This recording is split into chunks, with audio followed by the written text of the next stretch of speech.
করার সময় হয়তো পাবো না। আমরা সম্পদ কেন আমাদের জন্য ভাইরাস, এটার একটা পয়েন্ট আমরা নেওয়ার চেষ্টা করবো ইনশাআল্লাহ। আল্লাহর নবী সাল্লাল্লাহু আলাইহি ওয়াসাল্লাম হাদিস বর্ণনা করছেন মাহমুদ ইবনে লাবিদ কলাসনাতান, তিনি বলছেন মানুষ দুইটা জিনিসকে অধিক ঘৃণা করে। একরাউহুমা ইবনে আদম আল মাউত, মানুষ আদম সন্তান দুইটা জিনিসকে অধিক ঘৃণা করে।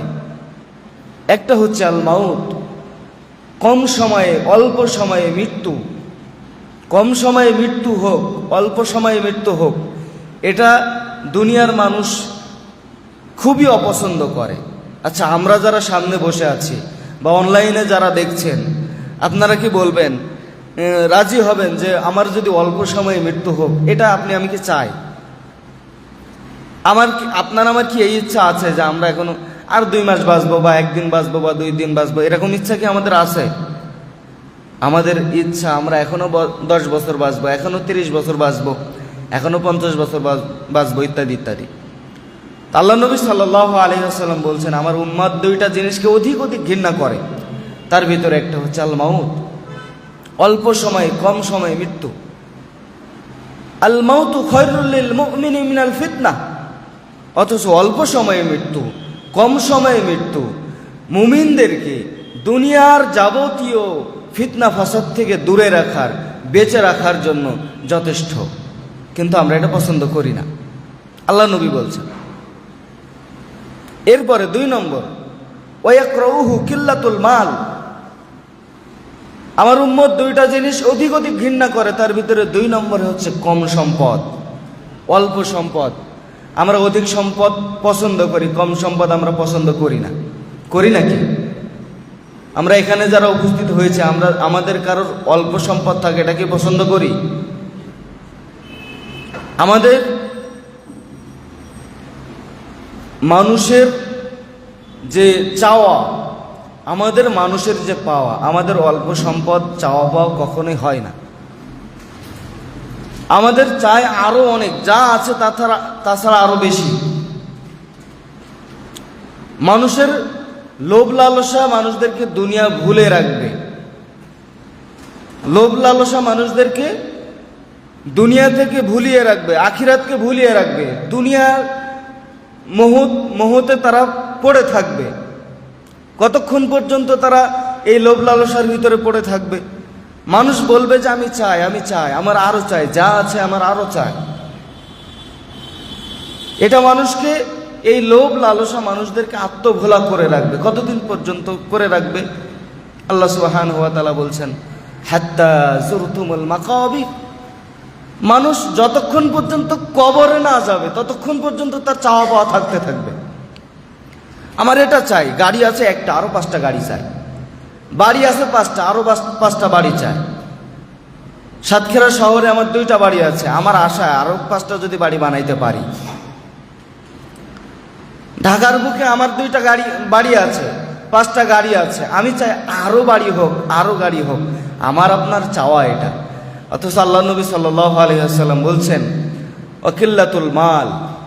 অকিল্লাতুল মালি আকাল্লুল হিসাব, মানুষ 2টা জিনিসকে অধিক ঘৃণা করে, তার ভিতরে একটা হচ্ছে মৃত্যু কম সময়ে, আর 2 নম্বর হচ্ছে অল্প সম্পদ।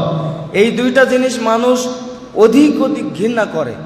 কিন্তু অকিল্লাতুল মালি আকাল্লুল হিসাব, এই অল্প সম্পদ, কম সম্পদ কিয়ামতের মাঠে মানুষদেরকে হিসাব দিতে সাহায্য করবে। আপনার আমার অল্প সম্পদ থাকলে এটা কিয়ামতের মাঠে হিসাব দিতে আপনার আমার জন্য সহজ হবে।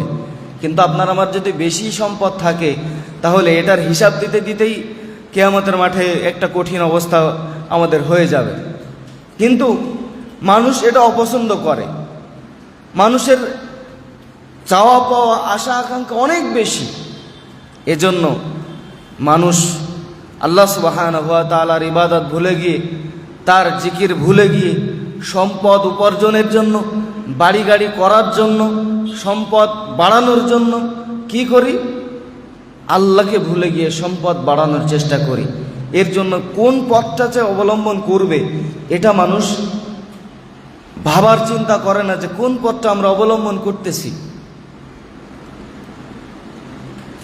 মানুষ বেশি সম্পদ চায়, বেশি পরিমাণে বড়লোক হইতে চায়, এই জন্য দুনিয়াতে মারামারি, হানাহানি, কাটাকাটি, সুদ, ঘুষ, রাহাজানি, ব্যভিচার, অন্যায়, অনাচার যা কিছু আছে সব কিছু করছে, কারণ সম্পদ বাড়াইতে হবে, বড়লোক হইতে হবে। সমাজের বুকে আমার একটা স্ট্যাটাস তৈরি করতে হবে যে আমাকে যেন মানুষ বলে অমুক লোক বড় লোক,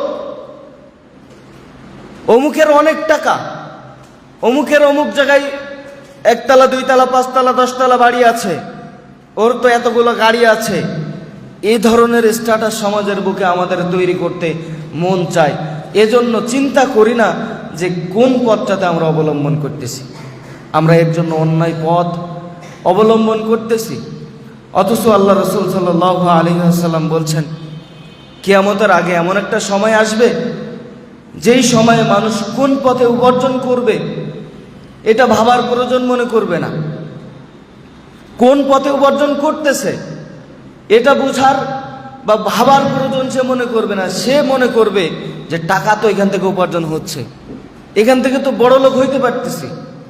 আসলে এটা ভাবতেছি না আমি যেই পথটাতে উপার্জন করতেছি, যেই পথটাকে টাকা উপার্জন করতেছি, রিজিক অন্বেষণ করতেছি, যেই পথটাতে, এই পথটা আল্লাহ সুবহানাহু ওয়া তাআলা আমাদের জন্য হালাল করেছেন কিনা, এই পথটাতে রাসূলুল্লাহ সাল্লাল্লাহু আলাইহি ওয়াসাল্লাম চলেছেন কিনা, এই পথটাতে রাসূলের আদর্শ ছিল কিনা, সাহাবীরা এই পথটা অবলম্বন করেছিলেন কিনা, তাবেঈরা এই পথটা অনুসরণ করেছিলেন কিনা, এই পথটা সালফে সালেহিনগণ চলেছেন কিনা, ধরেছেন কিনা, রেখেছিলেন কিনা, এই আদর্শের পথ অনুসরণ করেছিলেন কিনা, এটা মানুষ দেখার বুঝার প্রয়োজন মনে করবে না। মানুষ দেখবে যে কোন পথে টাকা উপার্জন করলে বেশি উপার্জন হয়, হারাম পন্থা হইলেও হইল, হালাল পন্থা হইলেই হইল, টাকা উপার্জন করতে হবে। কি করতে হবে? টাকা উপার্জন করতে হবে, বড়লোক হইতে হবে।